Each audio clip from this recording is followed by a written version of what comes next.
next guest brings a rare combination of insights. He's a journalist, founder, and exhibitor. So, Phil Curry is the editor of Auto Repair Focus, as well as the founder building it from the ground up. And with over 12 years in editorial, including his time at Aftermarket Magazine, he's built a reputation for calling things as they are while championing the industry's growth. So, in this episode, we're going to explore how the media can better support the sector, how brands can make the most of their exhibitions, as well as what garage owners really want to see on your stand from someone who studied the industry from every angle. So thanks so much for joining us today, Phil. No, thank you. It's a pleasure to be here. Not a problem. So my first question is that you are exhibiting this year at Automechanika 2025, and what pushed you to take that leap and get a stand? What's the value you're expecting to get from it? Well, I think it's just about connecting with the audience. I think, I love working in this industry, and I find everyone I speak to sort of from the garage side of things are so passionate about it. So to be able to actually go to an event and interact with, so many people outside of their sort of natural habitat, if you like, in the garages, it really gives an opportunity to sort of know them better, to understand them, and then for myself, for Auto Repair Focus, it's a great idea an opportunity to sort of build ideas around content that we're going to be doing for the next 12 months. So, it's very much often that I'm traveling out to see people, and it's great that, for Automechanika, it's going to be a case of people coming over to see us and chatting and finding out more. And you can't do that sort of with such a large number of garage owners and technicians outside of a conference venue. So really looking forward to it. It's going to be a good few days there, I think. Yeah, I didn't think of it actually as almost a content exercise in terms of, obviously you can get a lot from people you meet at the stand, maybe filming that, maybe filming, we spoke about with Garage Talk Online, how there could be a case study that, you run from buying the kit there through to the impact that it had, but also almost as research. So I'm guessing this is your journalist hat that you kind of have on right now, but yeah, from speaking to people and what issues are coming up, that can provide you with a content plan that probably a lot of brands don't go in with that. Exactly. Yeah. I mean, we always try and think about what's impacting the market, and whatever's impacting the market is going to hit the garages sort of first. They're the ones who are working on cars. They're the ones who are seeing the issues day by day, and they're also the ones who don't have a PR hat on. They will say it as it is. So, you can speak to them. You can find out what's going on in their businesses. What they're seeing, what they're doing, and then really work around that to try and sort of, just build that content plan. Because I'm very much sort of aware that, that there are sort of challenges in the industry, but I like to think of it as opportunities rather than sort of challenges. We can overcome these things.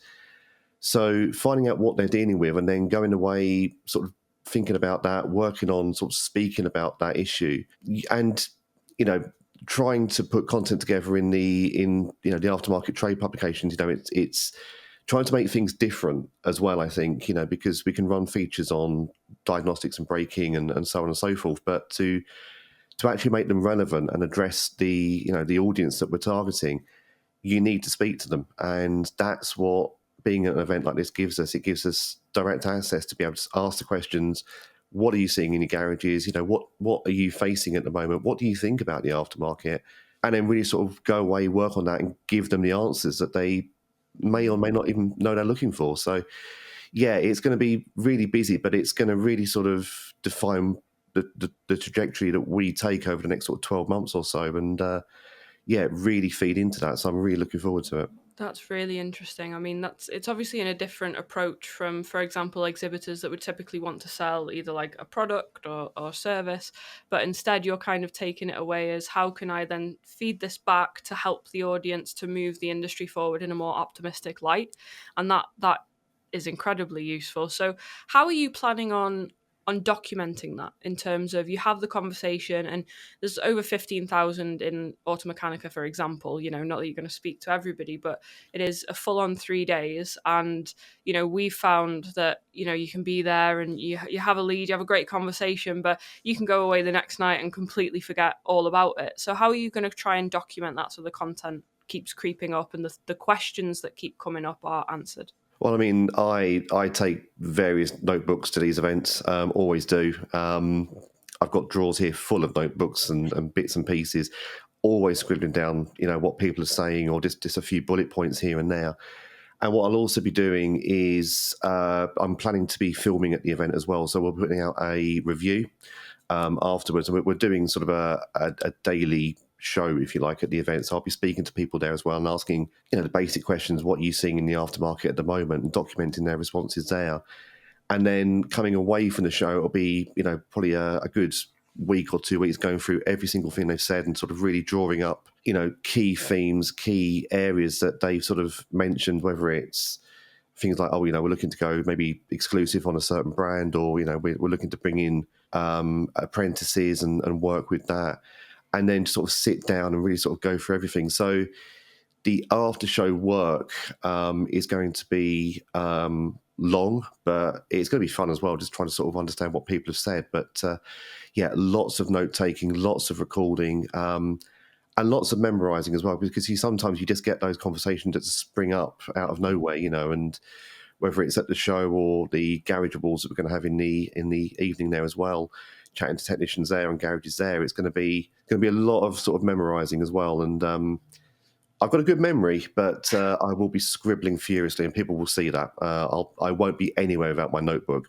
So, yeah.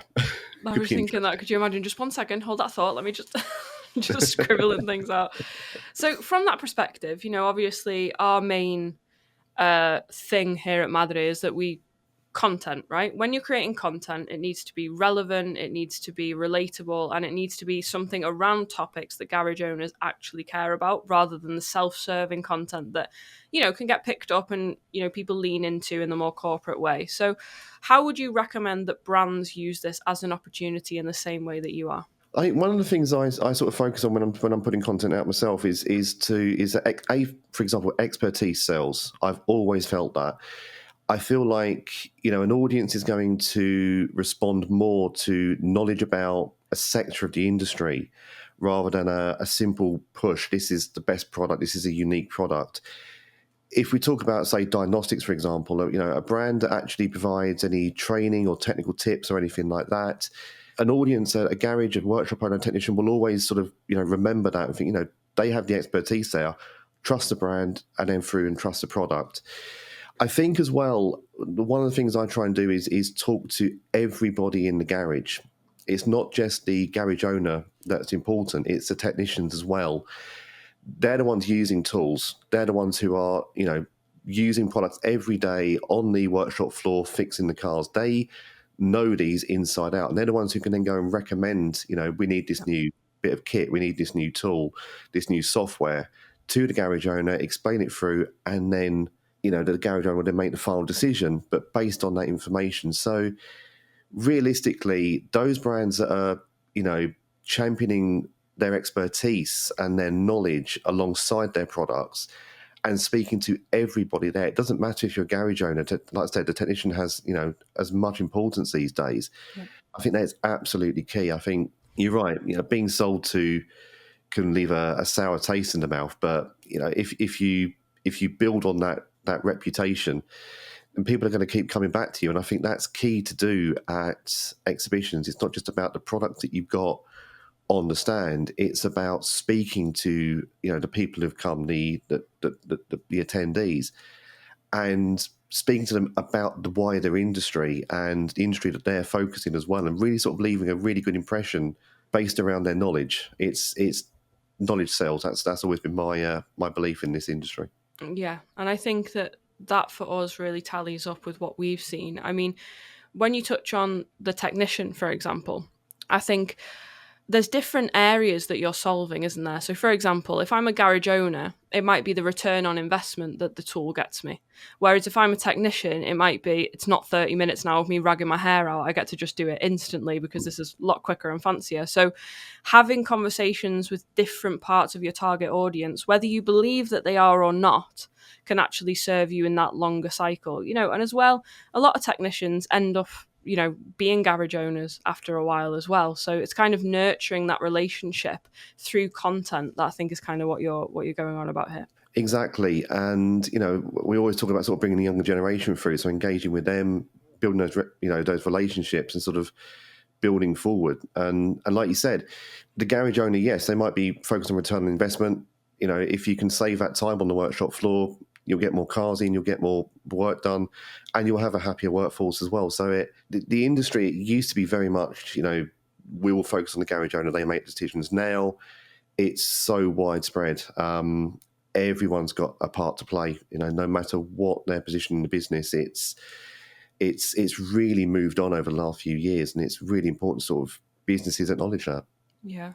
So let's say, for example, they've listened to this and they've gone, okay, I'm going to take a notebook to Automechanika and I'm going to start making content after the event. Before that step, though, what do you think that brands should be doing prior to the event in order to get those conversations going ahead of time?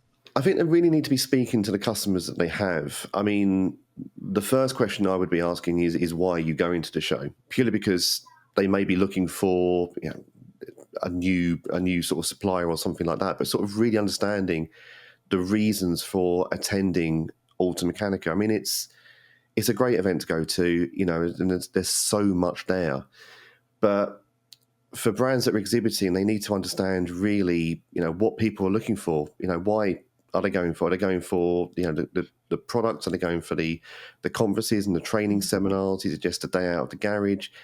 Because by speaking to them, they can then sort of build their ideas, build their beliefs, know what their customers are looking for, and if that's what their customers are looking for, then they can sort of work on their displays, on their plans for the show to try and attract new customers. Try and bring more people onto the stand. Say, well, we've got this great reputation, this great knowledge with our existing customer base, and we can use that and translate that to help bring more people on board by saying, this is what we do. This is what people have said about us, is what about people want, and we can absolutely do that. So understanding your audience is absolutely key. Thinking about who you work with at the moment is essential when you're planning to go to an event, and having those conversations. You can't really exhibit at a major show like this without having conversations with your customers to understand where you need to pitch yourselves. Yeah, it's almost like asking the question to your ideal audience will get you something, right? It's exactly. It's really sort of, if that's what they want, this is what I can do. And by doing that, there's people there who will come over to stand who may never have heard of us or dealt with us or worked with us, but we know what we're good at. We know what our customers say about us, so we can have that confidence to then speak to these, potential leads and say, this is what we're good at, this is what we do, and really sort of build that. And it's that confidence boosting as well, I think, because you need to have, you can't go into an event sort of wondering, what are we good at? You need to have that confidence to go there and say, we're the best in this, we're able to offer this, we're able to do this. And realistically, you get a lot of confidence by just speaking to the people you're working with already, building that and putting it out there in an exhibition. Yeah, I think a lot of companies can be in that kind of echo chamber in terms of we're talking to each other, we're talking to sales and marketing's talking to whoever. And because of that, we can come up with ideas that maybe don't serve our customer in the right way. And obviously, from our point of view, I believe that almost every company now needs to be their own media company. They need to be addressing issues with inside their sector. They need to be talking about things that are relevant, exactly how you've just said. And from your point of view, obviously heading auto repair focus, how have you seen that when you're talking about these topics, how have you seen it generate conversation that then could lead to maybe product activation? So for us, we put out features, 2 features a month, video features around about sort of 15 minutes maximum, usually between 10 and 15. And we focus those purely on expertise. The video features don't have any sort of, product placement or anything in the video itself. We have sponsors on some of those, but we don't get interviewees to talk about their business, their company, and what they're doing. And it generates conversation. A lot of people sort of like that because, again, then they start to talk about the industry. They start to get involved with, what people are saying and then move that on. So when it comes to the whole sort of aspect of building those relationships based on expertise, we're sort of seeing that by what we do. And what we get is a lot of technicians who are speaking to myself who are saying, oh, we love that feature, really good.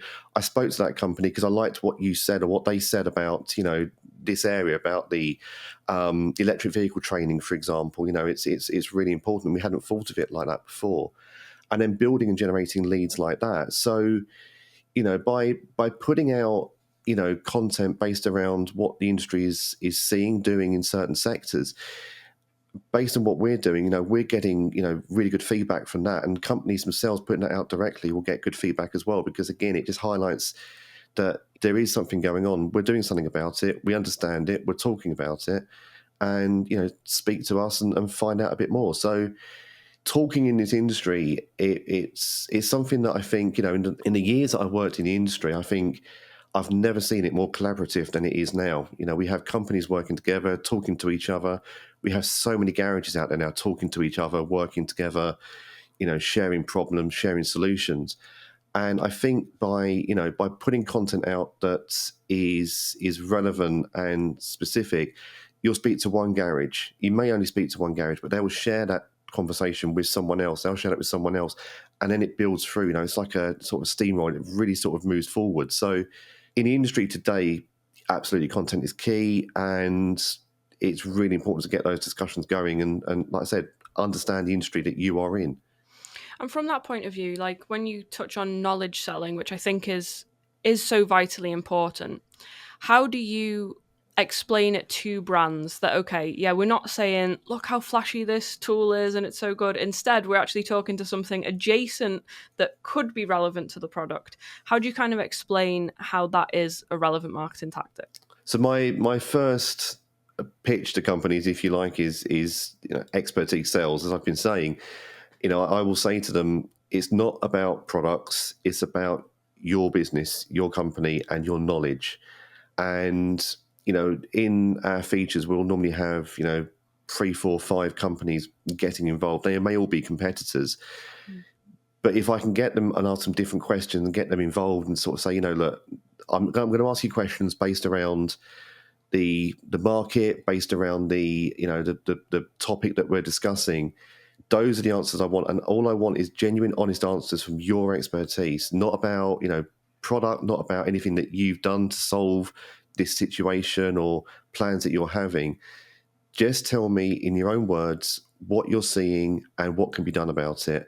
Because at the end of the day, that knowledge, that expertise, that will appeal more to people, because they will look at that and say, they know what they're talking about. They understand what's going on in this industry, and I want to speak to them. And that's what we're getting back. We're getting a lot of feedback back from people saying, it's great to actually watch video content that isn't trying to sell to me, but is instead trying to answer my questions.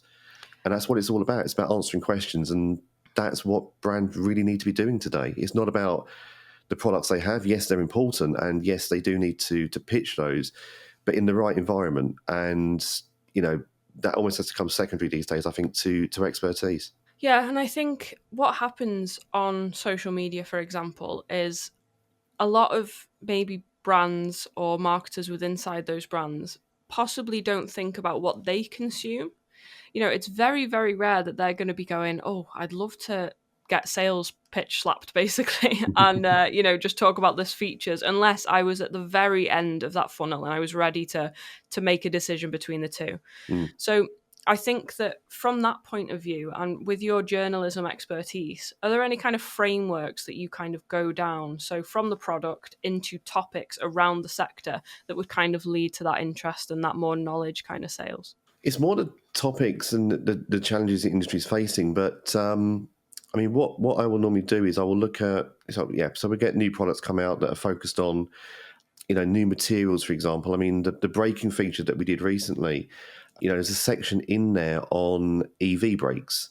And that's based around a couple of product press releases that I got through. And I'm thinking, why are they relevant? Why do we need those? Well, we need those because electric vehicles have different braking requirements. There's a lot of regenerative braking. They can be very hard on their brake because they do a lot of, last minute stopping in that respect. But also because they're not being used as much in the brakes, they can be prone to rust and things like that. So it builds into my sort of mind, why do we need that specific product? Why do we need that specific service? And then from that, if I'm asking that question, then 9 times out of 10, because I'm not, a technician, I'm not a garage owner, I'm just, on the outside. Yes, I know the industry, but I'm not repairing cars on a daily basis. I have hands-on experience in repairing cars from my own DIY skills, but I don't know the industry. So if I'm asking those questions, and those are questions that technicians are asking, and then they form the basis of what I plan to put out there in terms of content. It's answering those questions. So it's not what does your new brake pads offer compared to standard brake pads. It's why do we need specific materials for electric vehicles, and what do technicians need to understand when they are fitting these? Why do they need to make sure they're ordering the correct brake pad when there might be one general one out there, but there's one built for EVs? So everything that I get through, sort of press release wise, it always, I look at that. I ask that question, what does this mean? And then I try and answer that myself in the content. That's always been how I've done it, and how I look through. I get a lot of press releases through that have the taglines, the unique and market leading and things like that. I'll always take that out because I appreciate why marketers put that in there, because they're trying to sell the product and make, they want us to sort of put that out there as journalists, this is a market leading diagnostic tool. But I know that the guys using these don't care if it's market leading, as long as it does the right job and is able to, perform the way they want it to. And why does it perform that way? What makes it different? What challenges is it solving? And tell me about those challenges and why we need to solve them. I think that's the key expertise point. So essentially what you're doing there is you're going back to almost first principles, aren't you? Of rather than, oh, we have this tool, you're instead going, why do we need that tool? What's the pain point that, rather than the outcome of what the tool gives, but what's the pain point they're currently facing? So what are technicians either moaning about or whatever? Then how can that solve that issue? And then how do we kind of talk about it around the topic rather than, this is unique, innovative tool. Market leading. Oh, that's a phrase. Exactly, that's it. I mean, there has to be a reason why that tool has solved a problem. So by talking about that problem and why it needs to be solved, then that leads through into that expertise there, and then that gives the technician, the garage owner, that gives them the belief that actually this company understands this industry. They know that there are challenges and problems out there, and they're working to solve that, and they can recognize them. Because it's all very well and good, this is our new tool, it's all singing, all dancing, does everything that you need to do. Why does it do everything you need to do? What makes it better for you than a competitor's tool? Mm-hmm. Because they've taken time to build this, to address problems, and to identify shortfalls that they can work on. And by saying that and saying, look, we recognize there's issues and we're working hard to address them, that builds trust. That builds so much more trust. And this is a new, unique to the aftermarket kind of, release that puts out there. So yeah, it's all about asking the questions and answering the right questions. And I think that's really key when it comes to brands sort of promoting themselves. What are the questions that need answering? Because they may not be the ones that you think they need answering. Yes. This reminds me of a time that I used to work with apps. So it was game apps, like blast up apps. And the product team had essentially made a game, but they hadn't asked who's the audience for this game, who is the game going to, and they didn't get marketing involved. Who that's the whole thing. Marketers only think about the customer at the end of it, or should do.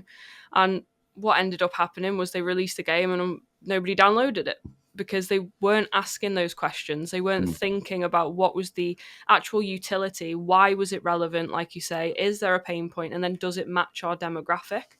And I think when it comes to an exhibition, for example, if you are putting out content that drives conversation, like you say, so whether that's going to be you phoning up your ideal customer, or you're then putting out content that drives that conversation in the comments, so you can get a tighter feedback loop than if you didn't and you kind of guessed, right? You can do it more one-to-many. I think that can then inform what you do inside the exhibition from the point of view of, oh, we've actually seen that a lot of people want us to do either a hands-on demo because that's how they relate to things better, or maybe instead we need to audit their garage to see whether or not there is a gap that needs to be filled.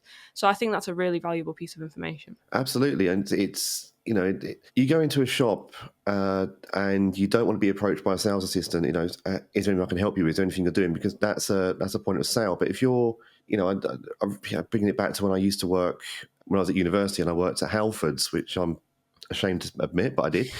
I would always sort of approach the customer who might have spent 10 minutes looking at the audio board in there because they spent time looking at the different stereos and trying to weigh it up. And my first question would be, can I help you with anything? Not how are you doing today or anything like that. It's like, can I help you? No, fine, I will walk off and leave them. Or 9 times out of 10, because I've left them for that long, or because I've sort of trying to watch them and understand what they're looking at, we'd end up having a conversation. I mean, sometimes I just go and say, that's a great stereo. I've installed that a few times. It's really good, and start having that conversation about them, and then have a general conversation. Yeah. Because I mean, ultimately, yes, you're trying to get a sale at the end of the day, or build a lead. But by pitching to them directly and saying, I want you to buy something from us, you're going to put them off because they're just going to say no, thank you, and then they won't want to speak to anybody else on the stand because they think that's all that people are going to be interested in. By having a conversation, letting them look, letting them walk around, letting them examine, and coming over and saying, "Can I tell you more about that?" Or that's a great product there. It's really doing this or doing that, or just having a conversation is key. And letting people be on the stand rather than sort of trying to grab them and bring them in, is really important. And that's exactly what we try and do with the content that we get on Auto Repair Focus. It's those press releases that have the PR pitch to them, by just taking them off and just saying, this is the product and this is what it does, rather than saying it's market leading, unique, it solves all of your problems in one hit. It's much, much more genuine. And by having a genuine conversation or a genuine piece of content, you build that relationship, and it's built on a fact of they know what they're talking about rather than they've grabbed me over, got my details, and now they're bombarding me with emails left, right, and centre to try and get me involved in this. The industry, technicians, garage owners, I mean, they know what they do in this industry. They understand it, and by trying to sell to them, it can be a little bit sort of obvious, or more obvious to them than it might be in other industries. So just have conversations. That's the best way of marketing a product. Yeah, I think some people call it commission breath when you've got somebody I coming like over that. and just trying to pitch and just sell it and just get their chunky slice. And it seems too much benefit for them rather than who they're selling it to. And I think that's what that content does, isn't it? Is that it highlights genuine issues and problems that your customer is going through and shows that you've taken the interest to understand what they're going after. And I think you kind of touched on a point there that, in a Halford setting, somebody's there for 10 minutes and that might be the person to approach. The same happens with content marketing because, for example, it's like 60 to 80% of B2B sales are now the decisions made prior to them ever going to a sales rep. And it wasn't like that not so long ago, and whether that stat holds up in the aftermarket or not, it will eventually as the industry catches up. And I think that, when you're saying show your expertise, go back to the first principles, almost be like a 5-year-old with like why, and then that will allow you to create that conversation and discussion. Not only does it allow you to do it through content, so throughout the year, but when you then do show up to an exhibition, your sales guys have more understanding of the industry. They haven't just come with their commission breath and trying to sell something. Your marketers are in that position. I know that from our point of view, when we're marketing, say, a diagnostic company, we don't know cars. We don't even do DIY like you. We look at them and we think they're pretty. That is as far as we go, right? So to really get that message across is to go back to pain points, understand why a technician would care about this, and then have that conversation that allows you to not only understand them more, but see if the product is actually right for them. There's a lot of of issue with, oh yeah, just sell it. It's going to be the best thing ever for them. But maybe it doesn't actually suit the needs, and you don't get that unless you're generating that type of conversation. Exactly. I mean, technicians, garage owners, they will always have questions, and they will come armed with questions. And by selling to them, you're not answering the questions. They will want to know what it will do for their business, what it will do for their day-to-day work, any problems that they've currently got, how can it get them out of those problems, and how can it make them more efficient when they're repairing vehicles. So by actively selling to them, what you're doing is not answering their questions, and then that would end up creating more questions that needs to be answered. So for businesses as well, it generates more work, because then you've got to Mm. answer questions that are generated by what you're saying to them first. So that's exactly the point. By listening to, these technicians, they know the industry, they know their day-to-day lives, they know what they're working on, they know what they need. So it's about having that conversation. What can we do? What do you need? Well, this will solve it. What, are you encountering at the moment? Well, this will help. And then building it in like that. Like you said, if you go and commission breath, I absolutely love that, and definitely happens. It's very interesting, because I will walk past a stand, and I'll get approached at times, and there'll be oh, what are you looking for today? Are you interested in new diagnostic tools, or wheel alignment? So, well, actually, I'm a journalist, so Mm. I'm not your customer. But if I'm on a stand having a look, sort of trying to understand a few tools, like that, and someone comes around and starts talking to me, the conversation flows naturally. I will say to them, I'm not a customer. I'm just, trying to understand the product.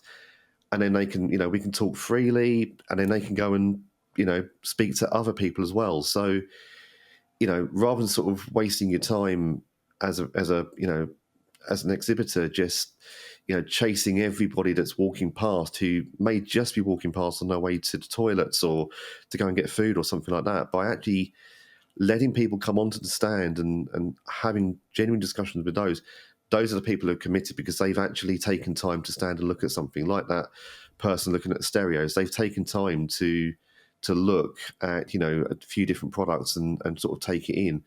Those are the people who are going to be more committed, and they might say, no, I'm fine, thank you, and carry on looking around, and that's absolutely fine. But you've had a go at creating a conversation there.